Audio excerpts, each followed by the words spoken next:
Hello दोस्तों, आज हम पढ़ेंगे कालीबंगा सभ्यता के बारे में। ठीक है, शुरू करते हैं। देखिए, कालीबंगा सभ्यता का शाब्दिक अर्थ होता है काली चूड़ियाँ। कालीबंगा की खोज किसने की थी? अमलानंद घोष ने। और कब की थी? 1952 में। तो उत्खननकर्ता कौन है इसके? बालकृष्ण थापर और ब्रजवासी लाल। और इन्होंने खुदाई कब की थी? 1961 से 1969 के बीच में। अब देखिए, ये खुदाई जो है, उत्खनन का कार्य इन्होंने कितने स्तर में किया था? 5 स्तरों में किया था। 5 स्तर देखिए कैसे कैसे हैं। देखिए, प्रथम स्तर और द्वितीय स्तर, इन दोनों में जो खुदाई का काम किया था उसमें इनको प्राग हड़प्पा कालीन अवशेष यानी हड़प्पा से भी पुराने समय के अवशेष मिले हैं। ठीक है, इसके बाद देखिए, जो तृतीय चतुर्थ और पंचम स्तर में खुदाई की थी उस टाइम पे हड़प्पा के समकालीन अवशेष मिले, यानी जैसी हड़प्पा की सभ्यता है वैसी ही उसी के समकालीन अवशेष प्राप्त हुए थे तृतीय चतुर्थ और पंचम स्तर की खुदाई में। तो कितने स्तर में इसकी खुदाई हुई थी? 5 स्तरों में। प्रथम और द्वितीय स्तर की खुदाई में अवशेष मिलते हैं प्राग हड़प्पा कालीन, यानी कि हड़प्पा से भी पुराने सभ्यता के अवशेष मिलते हैं। और थर्ड फोर्थ फिफ्थ में जो अवशेष मिलते हैं वो हड़प्पा समकालीन अवशेष मिलते हैं। ठीक है, आगे देखिए, सबसे पहले जानकारी किसने दी थी हमें कालीबंगा सभ्यता के बारे में? तो वो थे एलपी तेसीतोरी। एलपी को क्या कहते हैं? लुइस पियो, यानी कि एलपी तेसीतोरी का पूरा नाम क्या है? लुइस पियो तेसीतोरी। तो इन्होंने सबसे पहले कालीबंगा की जानकारी दी थी। ये जो एलपी तेसीतोरी हुए हैं, इन्हीं के समकालीन जो राजा हुए हैं वो कौन थे? महाराजा गंगा सिंह। कहाँ के थे ये शासक? बीकानेर के थे। और ये जो एलपी तेसीतोरी हैं इनका स्मारक कहाँ बना हुआ है? बीकानेर में बना हुआ है।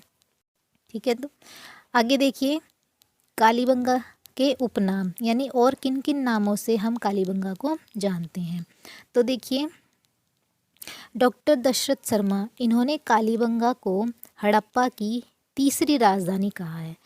तो क्वेश्चन आता है कि डॉक्टर दशरथ शर्मा ने हड़प्पा को क्या कहा? तो इन्होंने हड़प्पा को कालीबंगा की तीसरी राजधानी कहा है।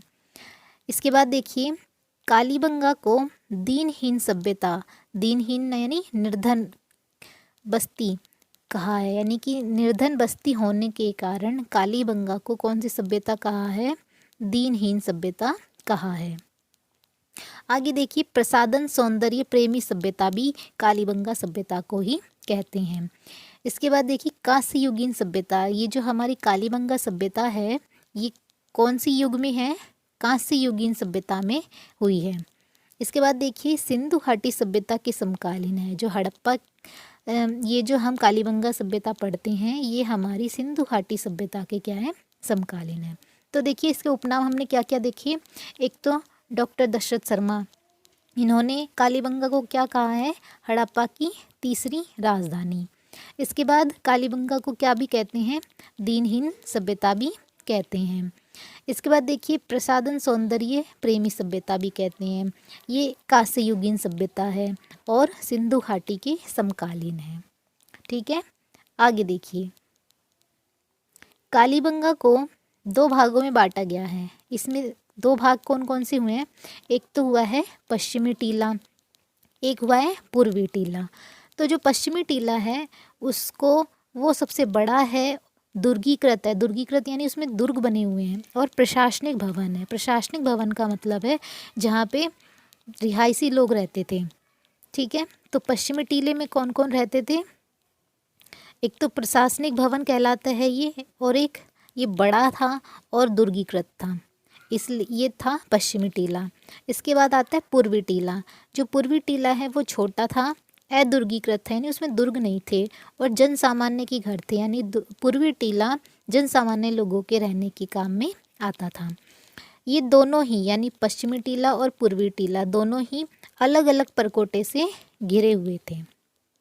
ठीक है, नेक्स्ट देखिए, मकान के बारे में क्या जानकारी है कालीबंगा में? तो देखिए मकान जो हैं वो कच्ची ईंटों से निर्मित थे, अलंकृत ईंटों से निर्मित थे, अलंकृत मतलब सजी हुई ईंटों से, और दरवाजे घरों के पीछे खुलते थे, यानी कि इनके जो दरवाजे मेन सड़क पे ना खुल के पीछे की ओर खुलते थे। और यहाँ के लोग कैसे थे? शांति प्रिय थे। आगे देखिए मकानों पर दरारें मिली हैं। दरार होना किसका संकेत होता है?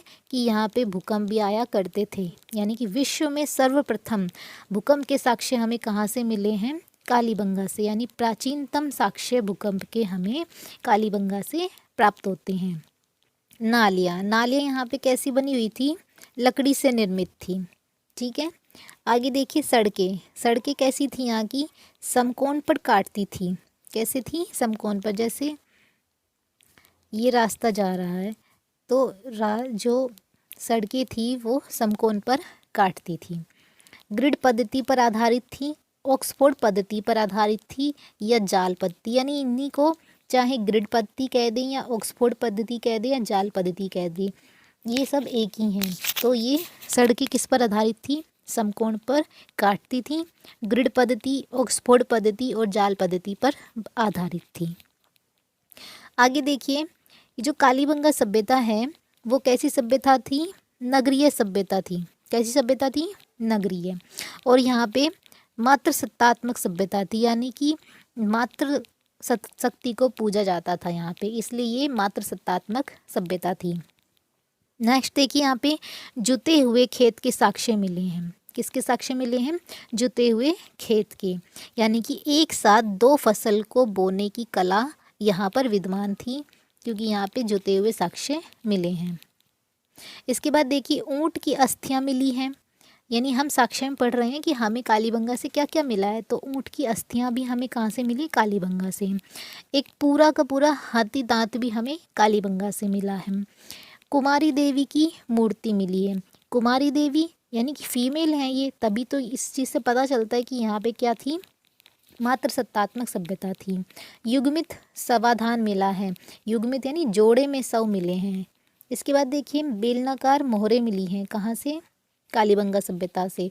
तो इन बेलनाकार मोहरों को देख के हमने क्या अनुमान लगाया कि मेसोपोटामिया सभ्यता की जानकारी मिलती, क्योंकि बेलनाकार मोहरें कहाँ से भी मिलती थी? मेसोपोटामिया सभ्यता से भी मिलती थी। इसलिए हमने कहा कि जो कालीबंगा है वहाँ से बेलनाकार मोहरें प्राप्त हुई हैं, और बेलनाकार मोहरें ही ऐसी की ऐसी हमें मेसोपोटामिया की सभ्यता से भी मिली हैं। इसके बाद देखिए भागते हुए बैल की मृण मूर्ति मिली है। मृण यानी कि मिट्टी की मूर्तियाँ हैं, तो भागते हुए बैल की हमें क्या मिली है? मिट्टी की मूर्तियाँ भी मिली हैं। नेक्स्ट देखिए यहाँ से हमें अवशेष के रूप में क्या मिला है? 7 हवन कुंड मिले हैं, यानी अग्नि वेदिकाएँ मिली हैं। क्या मिले हैं हमें? 7 हवन कुंड, जिनमें अग्नि वेदिकाएँ प्राप्त हुई हैं, जिनमें क्या जानकारी मिलती है? पशु बलि की जानकारी मिलती है, यानी कि इन हवन कुंड में पशुओं की क्या दी जाती थी? बलि दी जाती थी। एक बालक का क्या मिला है? कपाल खंड मिला है, यानी कि एक बालक का सिर मिला है जिसमें हमें 6 छिद्र मिले हैं, यानी कि 6 छेद मिले हैं उसमें। और इस चीज़ से क्या पता चलता है कि शल्य चिकित्सा क्रिया के प्रमाण, यानी कि 6 छेद का होना ये बताता है कि उस टाइम भी सर्जरी का काम किया जाता था। नेक्स्ट देखिए और क्या मिला है हमें कालीबंगा से? तो यहाँ से हमें जले हुए चावल के साक्ष्य भी मिले हैं। इसके बाद देखिए प्राचीनतम साक्ष्य कोल्डी हवा यूपी से मिलते हैं, यानी ये जो चावल के प्रमाण मिले हैं ये सबसे प्राचीनतम साक्ष्य हमें कोल्डी हवा यूपी से प्राप्त होते हैं। और सबसे पहले प्रमाण कहाँ से मिलते हैं? लोथल गुजरात से मिलते हैं। नेक्स्ट देखिए 1985 में यहाँ पर संग्रहालय स्थापित किया गया था, यानी कालीबंगा के बारे में कहा है कि यहाँ पे सबसे पहले संग्रहालय स्थापित किया गया 1985 में। और पाकिस्तान का कोट दीजी किसके समान है? कालीबंगा के समान है। ठीक है, तो ये हमारा क्या था? कालीबंगा के बारे में जानकारी थी। तो देखिए एक बार फिर से रिवाइज कर लेते हैं कि कालीबंगा का शाब्दिक अर्थ है काले रंग की चूड़ियाँ। इसकी खोज की थी अमनानंद घोष ने 1952 में। इसकी खुदाई का काम किसने किया था? बालकृष्ण थापर और ब्रजवासी लाल ने। और इसका जो उत्खनन है, जो खुदाई का काम है, वो 5 स्तरों में हुआ है। इसमें प्रथम और द्वितीय स्तर से हमें प्राक हड़प्पा सभ्यता के अवशेष मिले हैं, जबकि बाकी 3 स्तरों से हड़प्पा के समकालीन अवशेष मिले हैं। सबसे पहले जानकारी इसकी किसने दी थी? एल.पी. टेसीटोरी ने दी थी, और ये किनके समकालीन थे? महाराजा गंगा सिंह के, जो कि बीकानेर के शासक थे। आगे देखिए इसके उपनाम, कालीबंगा के उपनाम क्या क्या हैं? एक तो डॉक्टर दशरथ शर्मा इसको हड़प्पा की तीसरी राजधानी कहते हैं। कालीबंगा को ही दीनहीन सभ्यता भी कहते हैं। इसी को प्रसाधन सौंदर्य प्रेमी सभ्यता भी कहते हैं, कांस्ययुगीन सभ्यता भी कहते हैं, और ये सिंधु घाटी सभ्यता के समकालीन भी है। इसके बाद देखिए कालीबंगा में 2 टीले मिले हैं, एक पश्चिमी टीला, एक पूर्वी टीला। पश्चिमी टीला बड़ा है, दुर्गीकृत था और प्रशासनिक भवन थे इसमें, जबकि पूर्वी टीले में छोटा था, अदुर्गीकृत था और जनसामान्य के घर थे। ठीक है, इसके बाद देखिए मकान जो हैं कच्ची ईंटों से बने हुए थे, अलंकृत ईंटों से बने थे, और दरवाजे पीछे की तरफ खुलते थे, और यहाँ से हमें भूकंप के साक्ष्य भी मिले हैं। नालियाँ लकड़ी से बनी हुई थी, सड़कें समकोण पर काटती थीं, और ग्रिड पद्धति, ऑक्सफोर्ड पद्धति, जाल पद्धति पर आधारित थी। जो कालीबंगा सभ्यता है वो नगरीय सभ्यता है और मात्र सत्तात्मक सभ्यता थी। यहाँ से खेतों के जोते हुए प्रमाण मिले हैं, और यहाँ से 2 फसल होने की कला भी प्राप्त हुई है। ऊँट की अस्थियाँ मिली हैं, एक पूरा हाथी दांत मिला है, कुमारी देवी की मूर्तियाँ प्राप्त हुई हैं, युग्मित समाधान प्राप्त हुआ है, बेलनाकार मोहरें प्राप्त हुई हैं, और बेलनाकार मोहरें मेसोपोटामिया सभ्यता से भी प्राप्त हुई हैं। भागते हुए बैल की मृण मूर्ति प्राप्त हुई है। अवशेष के रूप में यहाँ से 7 हवन कुंड मिले हैं, जिसमें पशु की बलि की जानकारी मिलती है।